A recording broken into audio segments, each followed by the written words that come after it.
The man accused of sending a threatening online message to the Prime Minister and his family has pleaded not guilty at court. Rayad Mohammed appeared at the Siparia Magistrates Court this morning, charged with sending a grossly offensive message, an offence under the Summary Offences Act. Mohammed has been granted bail in the sum of $15,000 and is scheduled to reappear at court on August 2nd. He is being represented by attorney Haseen Sheikh. According to Section 106 of the Summary Offences Act, any person who sends any message by telephone which is grossly offensive or an indecent, obscene or menacing character, sends any message by telephone, telegram which he knows to be false for the purpose of causing annoyance, inconvenience or needless anxiety to any other person, or persistently makes telephone calls without reasonable cause and for such purpose as mentioned above, is liable on summary conviction to a fine of $200 or to imprisonment for 1 month. Attorney Farid Ali says this is a very interesting case because from his understanding of the law, if an individual is inciting violence, then he is to be prosecuted for his action. He told us there is no law which addresses the specific issue of social media information.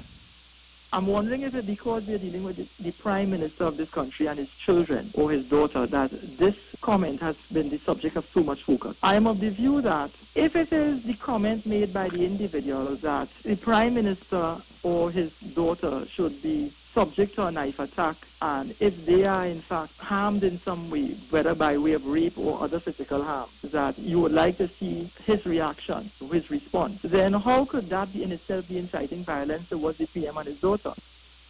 He said the comment made on social media should have been taken in the context of everything that has happened, the murder of 12-year-old Videsh Subar and his caretaker Rayad Mohammed. How could we not take what he said, the individual, in the context of what has happened? 2 persons have died. 1 has been sexually harassed or sexually interfered with. A Prime Minister in response to that says, we cannot now ban knives. He has not in his comments showed any sort of sympathy or empathy for the citizen who has suffered the wrong. And another citizen has said, what if this Prime Minister or his daughter was a victim and in a similar way? How could that individual now be termed or be deemed to have been acting in a way to incite violence? However, he said this speaks to a much larger issue, that of legislation, more specifically cyber legislation.